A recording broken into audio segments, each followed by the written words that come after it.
Hello there, I am Linda Jo Martin, the Book Lady, and I am here with another monthly reading report, I guess you could call it. This is for the month of January. I'm kind of late this month because I've been having trouble with the GoPro camera's sound quality, and I finally got this lapel mic, which I think is going to help a lot.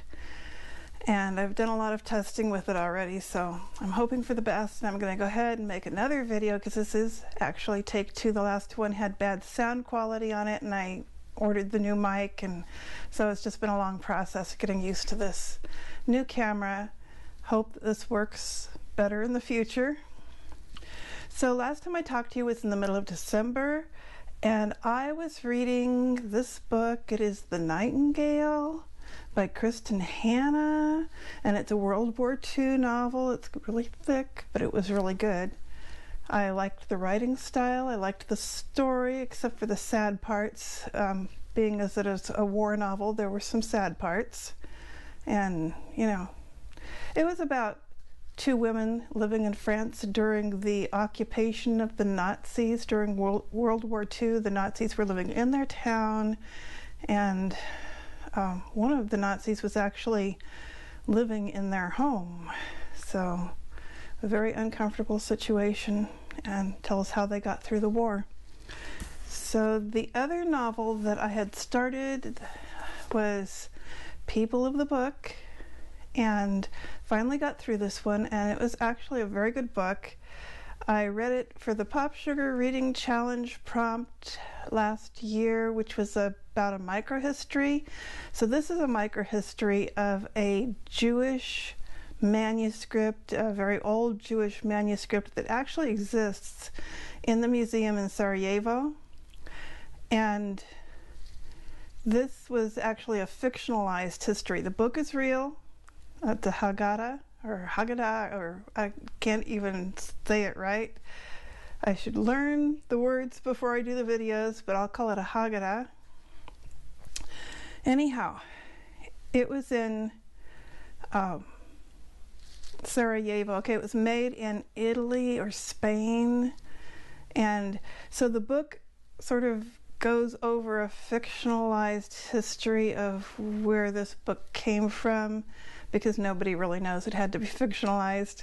And it was interesting because the chapters would go back and forth between the experiences of the woman who was researching the history of the book, and then it would go to an episode in the history of the book, which was fictionalized. So anyhow, I enjoyed the book. It was a New York Times bestseller at one time.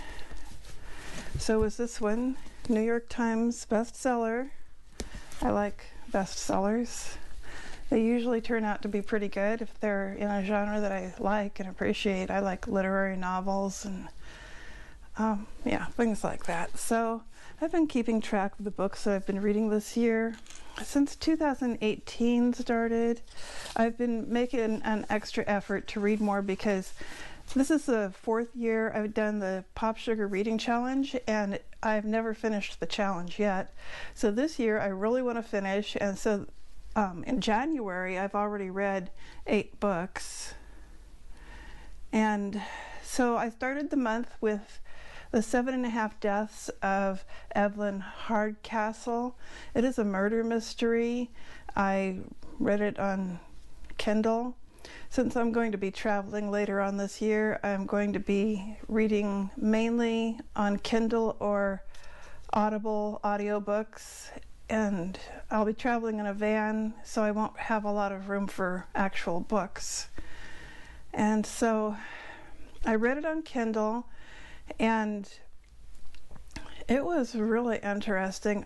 Some people who read it did not like it, but a lot of us did.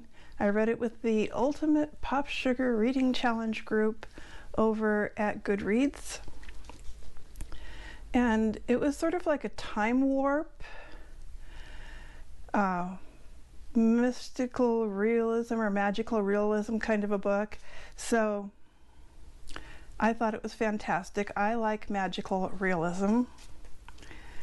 And so the next book that I read after that was Beowulf. And these are books that I'm reading for the 2019 Pop Sugar Reading Challenge. The first one was a book about a mystery? What was it? I don't even remember. Oh, it had to be a book with a puzzle or a game in it. And so it was kind of a game in The 7.5 Deaths of Evelyn Hardcastle. Now the second book, Beowulf, the prompt was to read a book about something in Scandinavia, so I chose Beowulf because it is a classic and it's one that I had never read before. It's a very old classic, maybe written around the year 1300 or 1400, which it was actually a poem written with the inspiration of an ancient Scandinavian legend, Beowulf. I found it very good. I had both a Kindle and an Audible version, and I actually listened to the Audible version rather than the Kindle. I tried the Kindle version, but it was a different translator, and there was a lot of old English words that I was not really understanding very well, so I chose the Audible version, which was more up-to-date. It's translated by Seamus Henry. So the next book I read after that was a Kindle book called A Year of No Sugar. And this book, I have actually read it before in 2014, and the premise of the book, well, it was a memoir. The woman wanted her entire family to live for a year with no sugar. They did a lot of cheating though. I mean, they were allowed to have one sugary dessert per month, and the kids were allowed to eat sugar at school if it was offered to them, their choice. And then everybody got a chance to have a sugary dessert on their birthday. And other than that, they pretty much did no sugar, and she went through and explained some of her recipes, her cooking style, some of the ingredients that she used to avoid sugar. Now, when I say sugar, she was really concerned about fructose. Apparently, there's nothing wrong with glucose, but fructose is a poison. So she was avoiding fructose, and that's in table sugar and a lot of other things. I mean, you'd have to read the book to understand it, but I thought it would be cool to go no sugar for a while, and so far I have not. So the next book I read is a Kindle book called Volcanic Momentum. It is a productivity book.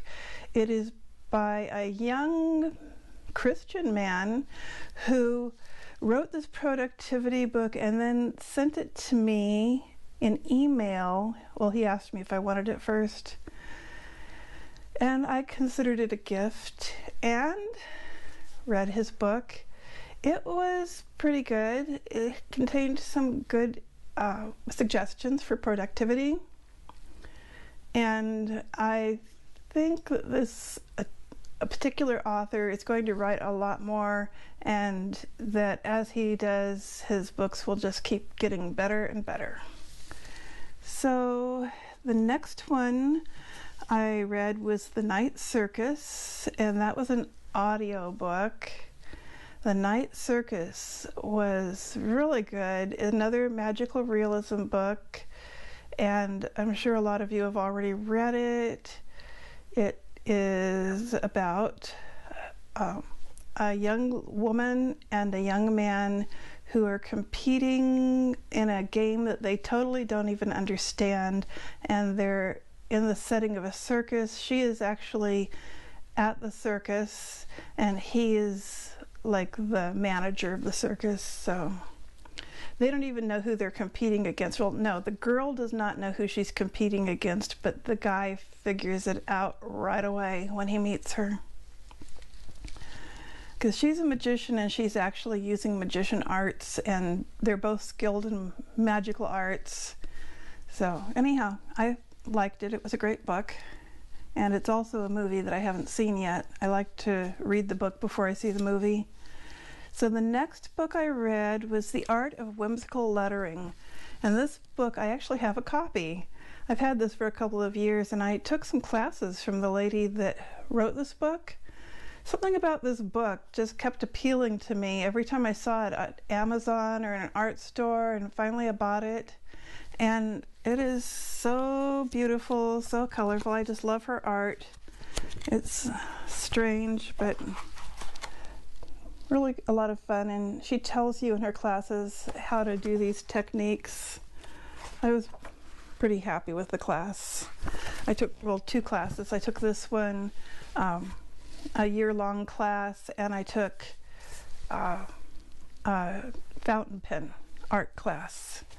So after that, I read The Fault in Our Stars, which I do have a copy of that, but I don't know where. It's not here. So The Fault in Our Stars is a young adult novel. I'm sure most of you have already read it. It's by John Green, and it was really a well-written book, but the main characters both had cancer, and so it was sad at the same time as being well-written and very good characterization, and I would recommend it, of course. That actually I read for the Pop Sugar Reading Challenge prompt of a book that has more than 1 million reviews on Goodreads. So let's see, next. The next thing I did was I went back to Gulliver's Travels. Remember last year, Gulliver's Travels? And I stalled in part 3. And I went back and I read it. I still didn't like part 3, but when I got to part 4, I found out that was actually the part of the book that I enjoyed the most. And in each part, he goes to a different island where he meets up with strange people, characters. Anyhow, the last part was really good, and it's a satire on the condition of human beings and the problems that we have. So I really want to do a video on each one of these books. Maybe now that I've got my GoPro working right, I can start doing things like that. So the next book, okay, I'm now reading 3 things. I'm reading the book of Matthew in the Bible, and I'm reading it in the Life Application Bible, which has a lot of study notes. So I'm reading all the notes, and it's kind of slow going because of that. And I'm also reading a book by Dutch Sheets. It is a Christian book, and it is How to Pray for Lost Loved Ones. And I have 2 more chapters in that to read. And that's kind of slow going too, because I'm taking a lot of notes while I'm reading it. And then the 3rd book that I'm reading is Sense and Sensibility by Jane Austen. And I'm also reading that for the Pop Sugar Reading Challenge. It was for a prompt about a book that you see somebody reading in a movie. So recently I watched a movie on PureFlix, and it was about a Quaker girl, not a Quaker girl, no, Amish girl.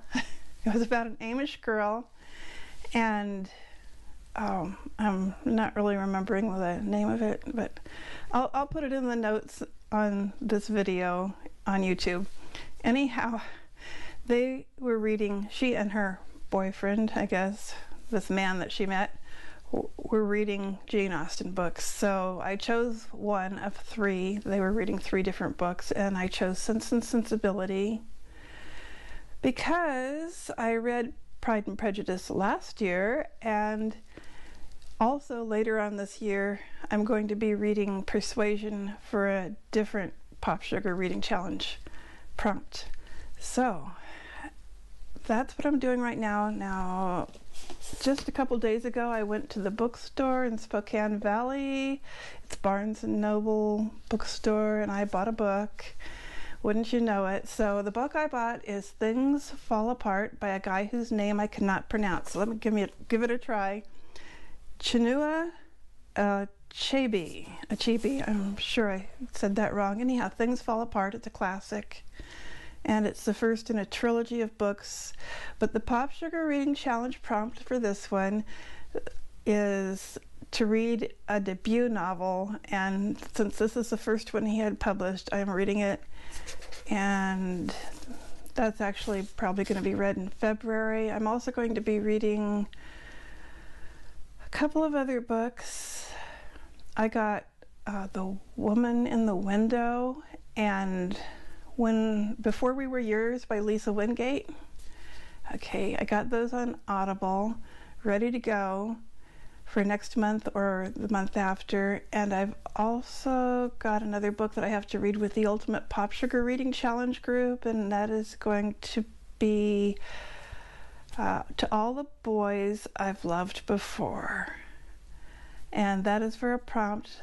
The prompt is to read a book with love in the title. So that's the book that was chosen by the group, and I'm going to get a copy and read along with them. And so that's about all I have to report. Other than that, I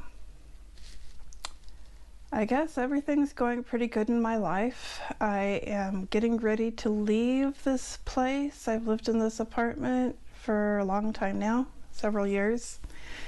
And it's been a wonderful place. I have enjoyed living here, and I will probably miss it. But I'm getting a van, and I will be living in my van and traveling for a while. So I might change my channel name to Book Lady Travels instead of just Book Lady. Well, time will tell. And I don't think I'll be leaving here until May at the earliest, unfortunately, because I have a lot of work to do first. I have to actually get rid of everything that I have in this apartment. My apartment's pretty full. I came here to North Idaho 5 years ago with no furniture, and now I've got so much furniture. The apartment is somewhat cluttered with furniture. Yeah, so I need to give away all my furniture and other little things that I just won't be able to take with me, because the van is going to be like 71 square feet of living space, not counting the cab part of it. So I have a lot of work to do between now and May, just in downsizing. So that is what I'm doing these days, and hopefully now that I have the GoPro sound quality problem fixed, I will make more videos. Well, until next time, thank you so much for watching. Bye. Oh, and before I go, I always forget to do this, so let me just add this on. Before I go, I just want to say, if you're new to my channel, please consider subscribing. I would really appreciate that.